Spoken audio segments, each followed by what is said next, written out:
Welcome to banking process guys. आपने एक बात बैंकिंग सेक्टर में नोटिस की होगी, जब आप two wheeler loan, car loan, home loan ऐसे लोन के लिए अप्लाई करते हैं, फिर चाहे आप सैलरीड पर्सन हो या फिर सेल्फ एम्प्लॉय हो, आपको ये लोन बड़ी आसानी से मिल जाते हैं। लेकिन वही अगर मैं बात करूं पर्सनल लोन की या फिर अनसिक्योर क्रेडिट कार्ड की, तो पर्सनल लोन और अनसिक्योर क्रेडिट कार्ड के लिए आपके पास में सैलरी स्लिप होना जरूरी है। अगर आप एक सैलरीड पर्सन है तो आपको बड़ी आसानी से bank personal loan credit card provide कर लेगा। वही अगर आप एक सेल्फ एम्प्लॉय है तो आपको यहां पर पर्सनल लोन या फिर अनसिक्योर क्रेडिट कार्ड के लिए बैंक मना भी कर सकते हैं। तो गाइस, आपके माइंड में भी कभी ना कभी ये सवाल तो आया होगा कि हमको two wheeler, car loan, home loan ये लोन तो हमें बड़ी आसानी से मिल जाते हैं, जबकि हम पर्सनल लोन के लिए किसी भी बैंक में अप्लाई करते हैं, एक अनसिक्योर क्रेडिट कार्ड को लेने के लिए क्रेडिट कार्ड की एप्लीकेशन को सबमिट करते हैं तो वहां से हमें रिजेक्ट किया जाता है। तो गाइस, आज के इस वीडियो में आपका यही डाउट क्लियर करने वाला हूं। इस वीडियो में आपको फुल एक्सप्लेन करने वाला हूं इन दोनों लोन में क्या फर्क होता है और आपको कौन सा लोन सबसे ज्यादा मिल सकता है। तो गाइस, वीडियो को आप एंड तक देखते रहिए और आपने अभी तक हमारे चैनल को सब्सक्राइब नहीं किया है तो रेड बटन पर क्लिक करके आप सब्सक्राइब जरूर करें, ताकि आपको सभी वीडियो की इंफॉर्मेशन, नोटिफिकेशन आप तक सबसे पहले आए। तो गाइस, जैसा कि आपको पता होगा, हमारी लाइफ में जब भी हमें पैसों की जरूरत होती है तो हम बैंक से लोन लेते हैं। लोन किसी भी टाइप का आपका हो सकता है,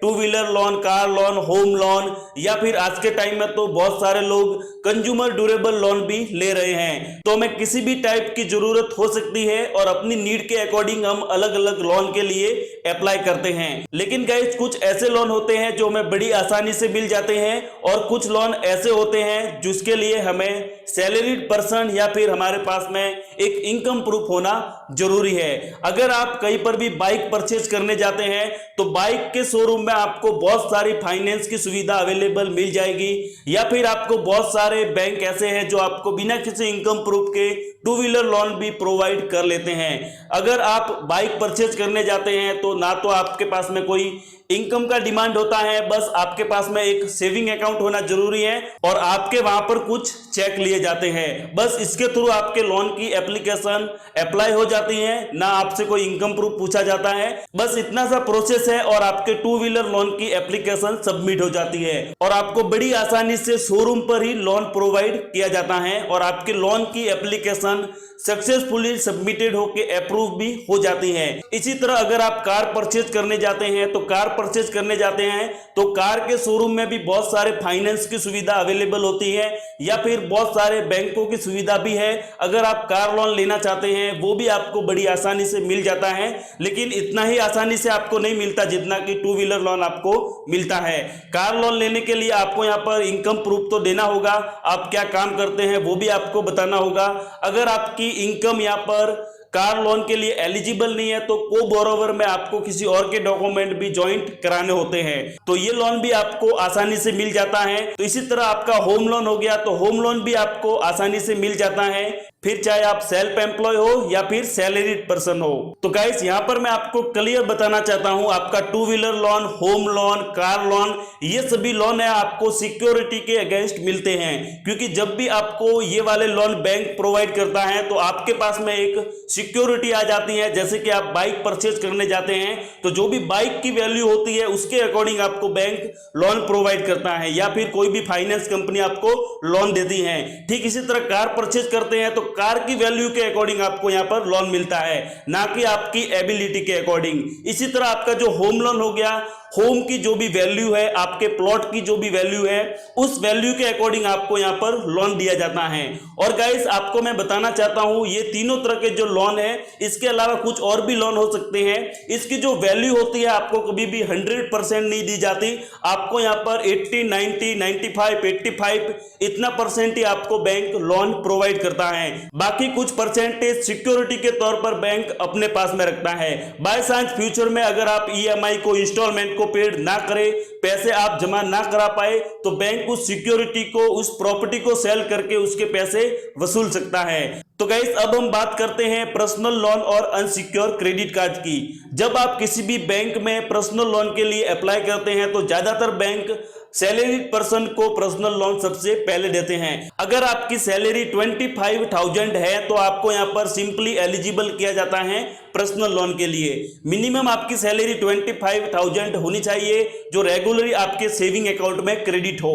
ऐसे अकाउंट होल्डर को, ऐसे इंडिविजुअल को बैंक सबसे पहले पर्सनल लोन के लिए एलिजिबल करता है और आपको यहां पर इजी तरीके से लोन भी मिल जाता है। ठीक इसी तरह अगर आप अनसिक्योर क्रेडिट कार्ड लेना चाहते हैं, क्रेडिट कार्ड की एप्लीकेशन को अगर आप सबमिट करते हैं तो इसी तरह से आपके क्रेडिट कार्ड की एप्लीकेशन भी सबमिट होकर अप्रूव हो जाती है।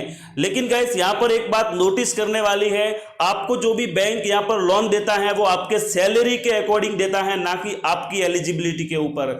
इसी तरह सेल्फ एम्प्लॉय को ज्यादातर पर्सनल लोन नहीं मिलते हैं और मिलते भी हैं तो काफी कम इंडिविजुअल को ही मिलते हैं और पर्सनल लोन लेने के लिए आप सैलरीड पर्सन होना जरूरी है। बैंक सबसे पहले सैलरीड पर्सन को ही पर्सनल लोन प्रोवाइड करता है।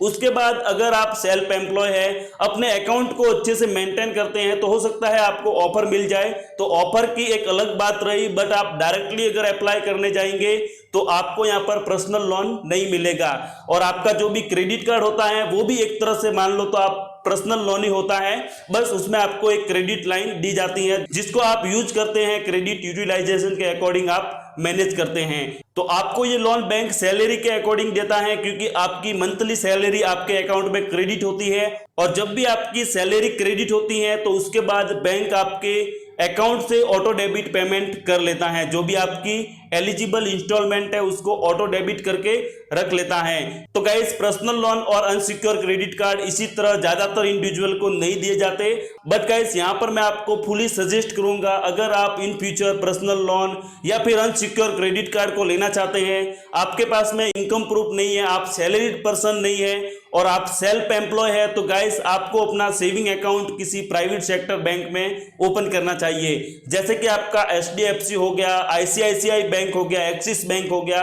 AU स्मॉल फाइनेंस बैंक भी अभी के टाइम में काफी बेस्ट ऑफर अपने अकाउंट होल्डर को प्रोवाइड कर रहा है। तो इन सभी की लिंक आपको मैं वीडियो के डिस्क्रिप्शन में दे दूंगा। आप अभी इनमें अकाउंट करके मेंटेन करना स्टार्ट कर लीजिए ताकि जब भी आपको इन फ्यूचर लोन की जरूरत हो, क्रेडिट कार्ड की जरूरत हो तो आपको सही वक्त पर पैसे मिल पाए। आई होप कि आपको ये इंफॉर्मेशन अच्छी लगी होगी। अगर आपका कोई भी डाउट है तो आप मुझे पर्सनली इंस्टाग्राम पर कांटेक्ट कर सकते हैं ताकि मैं आपकी हेल्प कर पाऊँ।